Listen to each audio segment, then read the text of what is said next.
In today's episode, the Ford light van range for 1981.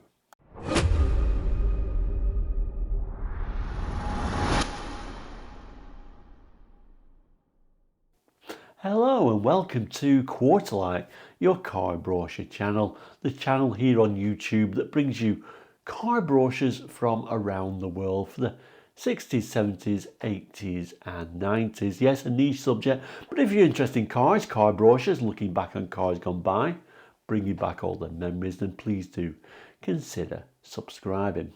Anyway, regulars will know every Friday we do something called Ford Friday. Every Friday we look at a Ford brochure. And it doesn't necessarily have to be from the UK, it can be anywhere around the world. Well, we are looking at UK brochures today. I guess the only difference really today is it's going to be a commercial Ford. So let's swing that camera around. So here it is, the Ford light van range, showing the Escort van, of course, super popular van. They were literally everywhere. And a little bit more unusually, it's showing a Mk1 Fiesta van as well. There is a dealer stamp, so let's zoom in on that first. So the dealer stamp is for the Cotswolds garage in Fowey, don't know where that is, sorry, I'm probably pronouncing that wrong, in Cornwall.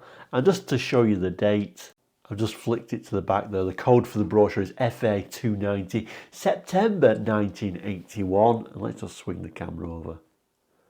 At a time when we're using Ford's probably best catchphrase, actually, Ford gives you more. So yeah, back to the front cover again. So yeah, the Escort van was super popular, wasn't it? I mean, it brings back so many memories for many different reasons. And you always remember how they liveried. Nearly every business seemed to have an Escort van. I'm sure it was far and away the best seller of this range of van. The Fiesta, Mk1 Fiesta van though, I don't remember it that well, to be honest with you. That's got to be a bit rarer. They certainly didn't sell in the same numbers as the Escort van, which felt more like a proper van. This is really just a Fiesta with no rear windows and no rear seats, so space isn't going to be huge for a van. And like I say, I don't remember these too well. Certainly, I would imagine, I wonder if there's any, how many, there's going to be some, but I wonder how many there are actually left on UK roads. I'm sure the numbers are very small. Anyway, let's move on. Let's look how it's going to start. Yes, it's advertising the Escort vans first because that's going to be the popular one and that's what most people are going to be looking at. It says the new Escort 35 and 55 vans. Bigger payload on the 55s, quite often a larger engine, but we'll have a look at that. It says how we've turned a simple, efficient car into a simple, efficient van. And like I say, a big seller. We'll have a look at some of the text. Looks like the specification pages first, which is a little bit weird. So I'll just scan over that quickly. I think the main things are on actually the picture themselves. But let's start over here and see what it's got to say for itself. So yes, I think this is the first brochure I've ever seen that starts with the specification page. Starts talking about the 35 van. I'm not going to read all that, but certainly if you want to pause the screen you could do. I know it's small writing, but I think you should be able to make it out. But I'm only going to scan over these specs, as I think most people will be aware of these Escort 35 vans. Like I said, this is the 35 we're looking at first. It's telling us the standard engine is a 1087 OHC CVH with variable Venturi carburetor and automatic choke. So just that little 1100 for the smaller van. Comes with front wheel drive, of course, and a 4-speed synchromesh gearbox with remote shift, cable operated diaphragm spring, single plate clutch with self-adjusting cable system. Yeah, I guess really at this time everything's got a synchromesh gearbox, I'm sure at this time. Possibly not a 2CV. The 2CVs will still be selling and they didn't have a synchromesh on first. But the majority of everyday cars would have a synchromesh. Although what I was going to say is most vehicles are starting to look at 5-speed boxes. But I guess for a van, you're not really expecting that. And then it moves on to the suspension, front independent McPherson struts, rear single semi-elliptic springs or leaf springs on the back, which you would expect for a van really. Steering rack and pinion. What's the turning circle on these? 34.1 feet. Nothing exceptional really. Brakes, I guess this front drums at the rear, I'm assuming. Let's have a look. Front disc, rear drums, yeah. Moving down, wheels are a 5x13 steel wheel. Talks a little bit about the electrical and the interior equipment. Really, they just had what they needed to have. So fascia incorporated upper driver and passenger upper and lower stowage shelves.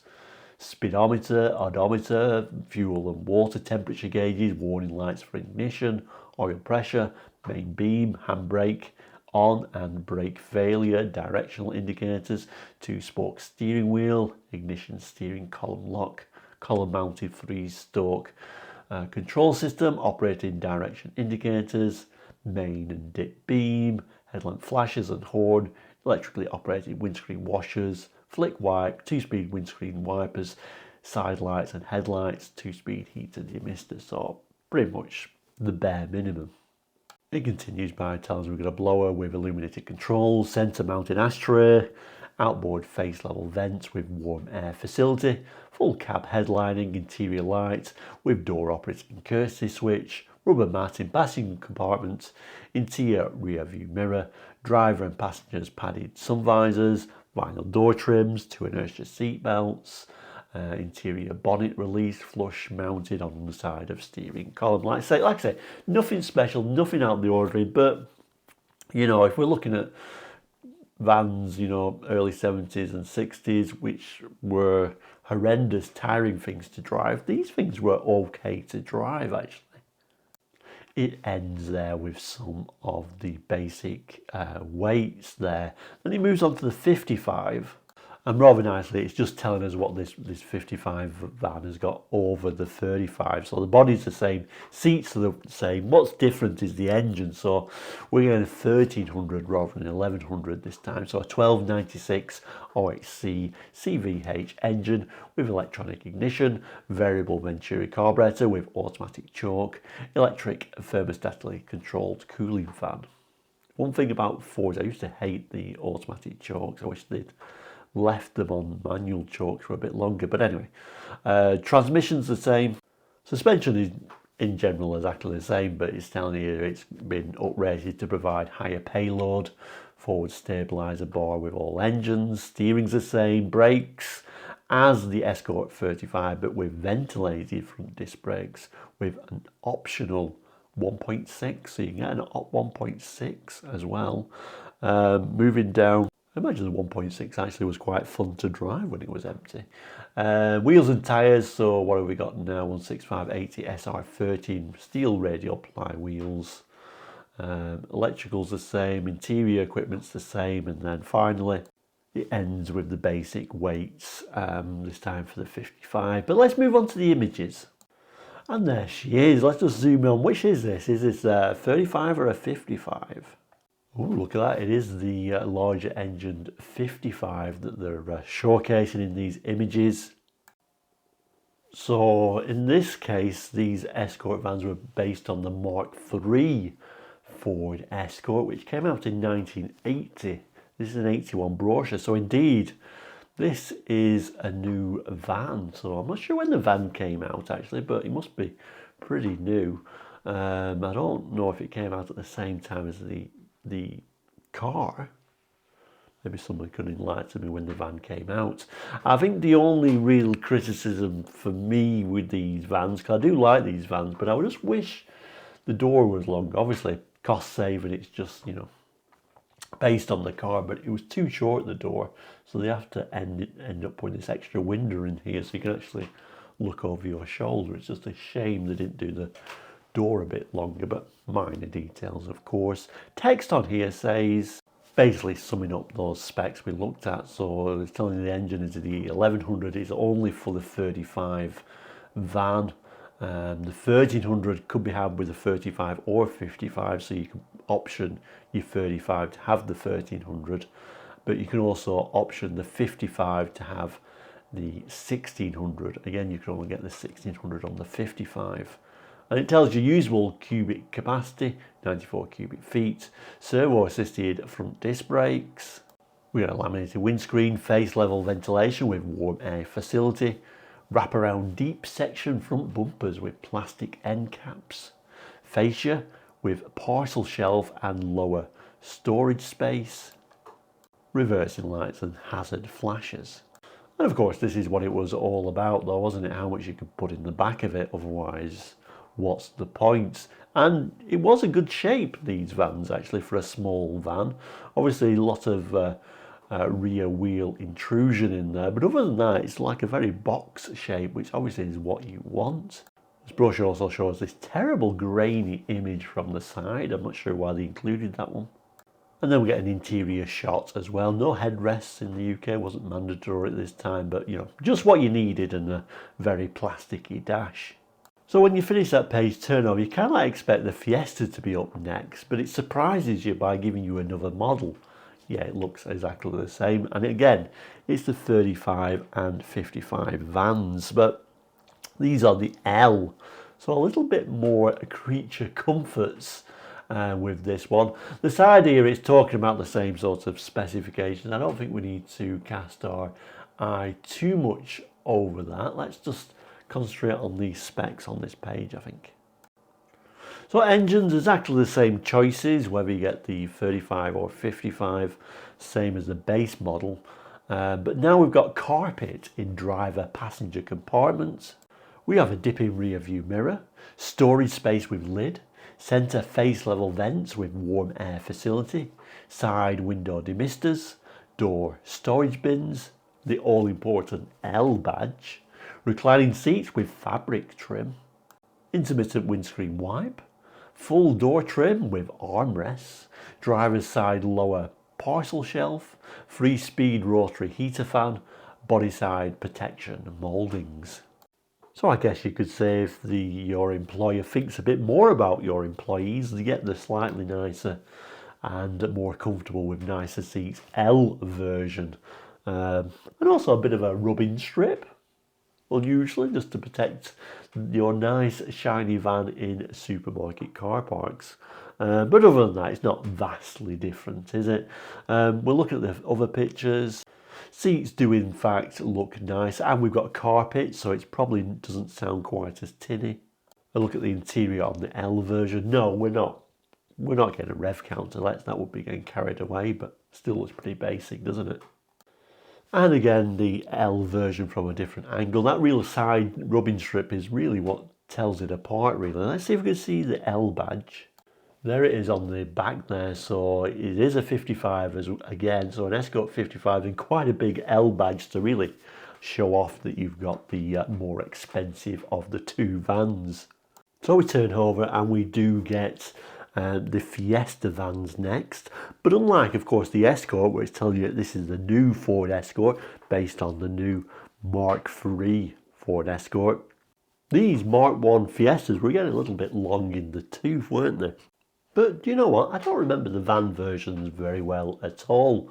It tells me here, again, it's going to be a Fiesta and a Fiesta L, so two different models.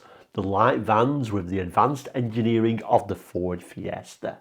So the specs this time, I'm going to talk about the base model and the L model, because there isn't like a 35 or a model that can carry more weight called a 55. There is just purely a Fiesta and a Fiesta L.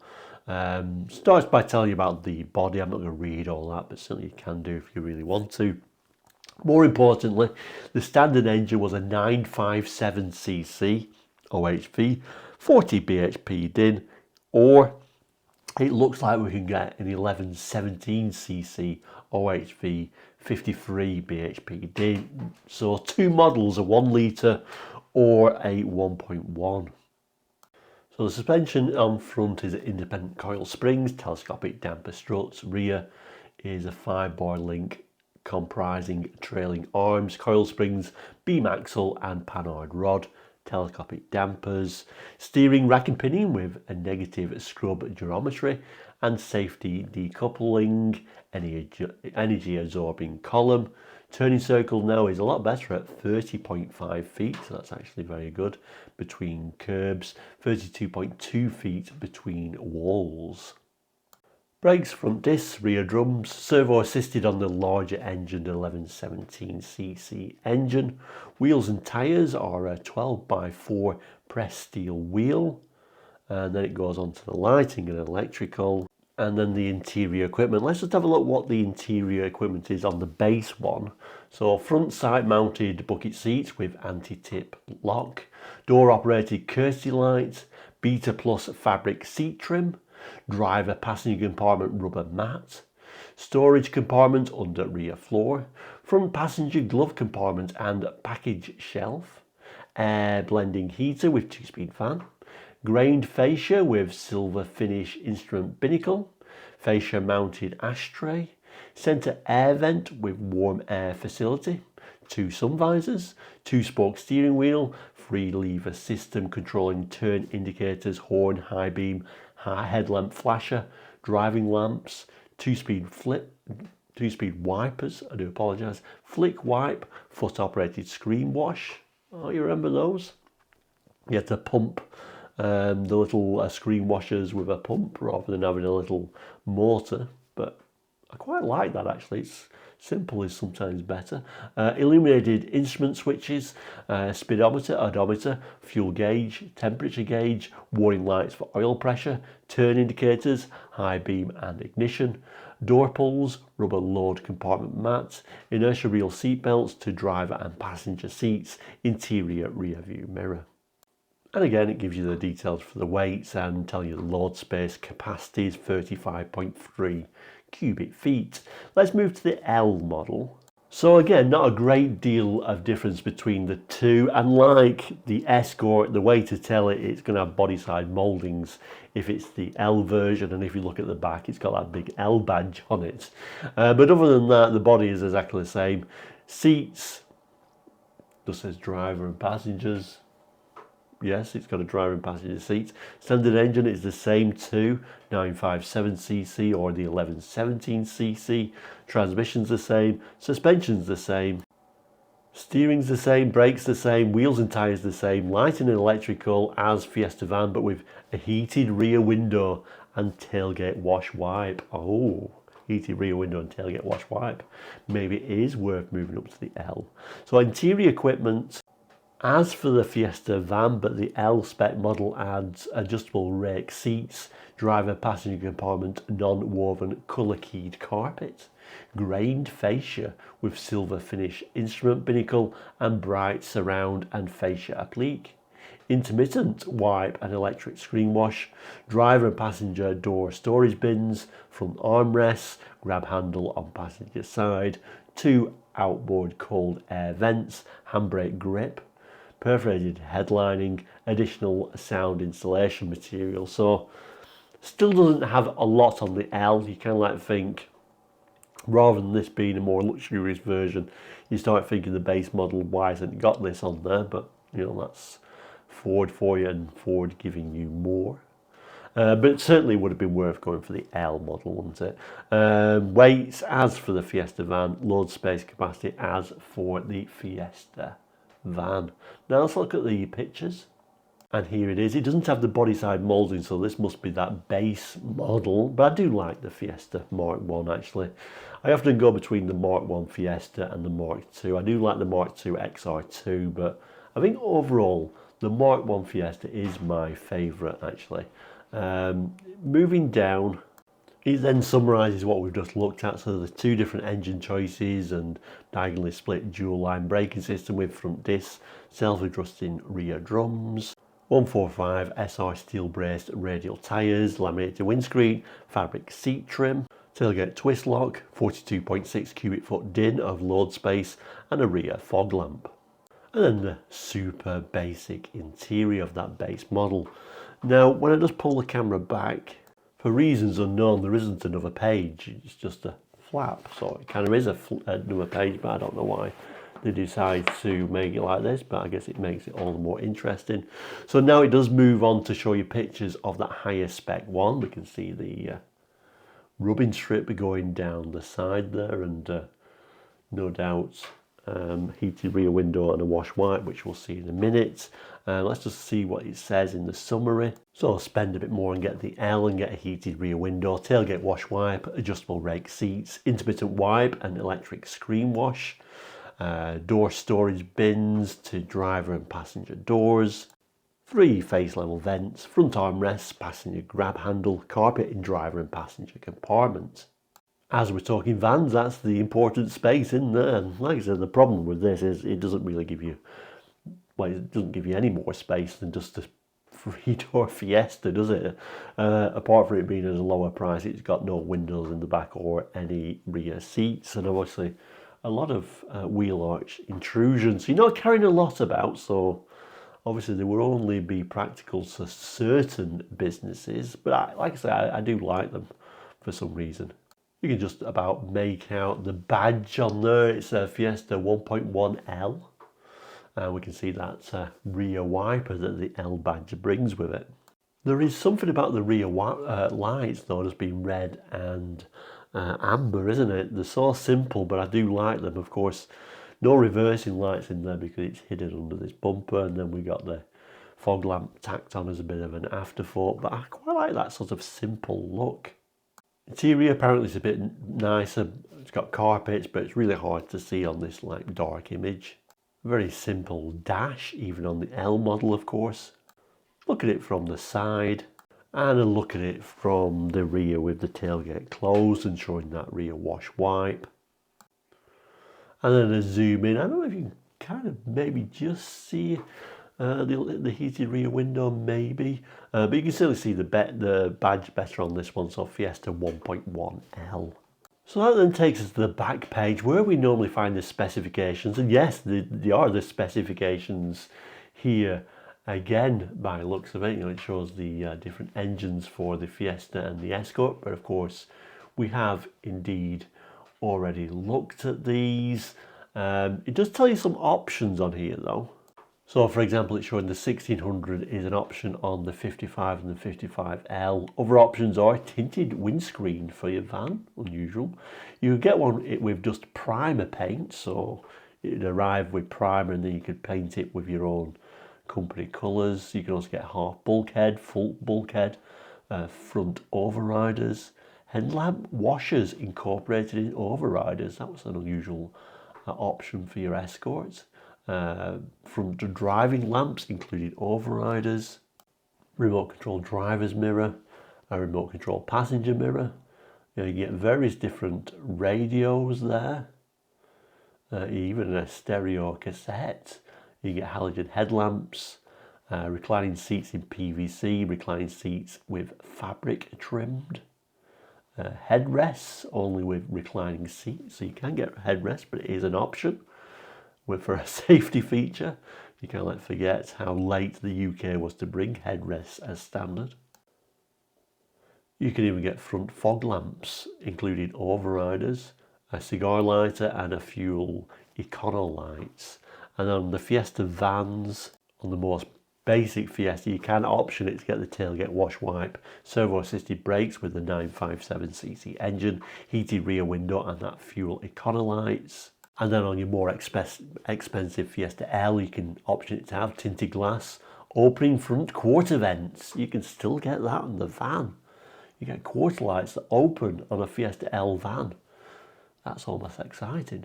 2-coat metallic paint, halogen headlamps, fuel econo lights, headrests, a radio, servo assisted brakes, tilting removable screen glass, a sunroof. Fuel tank locking cap, overriders, remote control driver's side door mirror. I don't know who would actually spec your van higher. I'm not really sure. Obviously a fleet of vehicles, they would never do that, but maybe if it's your own business you want a little bit nicer van, maybe. It then moves on to the colours. Sadly no colour chart, but you can get your Escort vans in diamond white, Atlantic blue, dove grey, sienna brown, sunburst red, jasmine yellow, Caribbean blue and just in primer if you want it. And then the Fiesta you can have in diamond white, sunburst red, Atlantic blue, dove grey, jasmine yellow, Caribbean blue and sienna brown.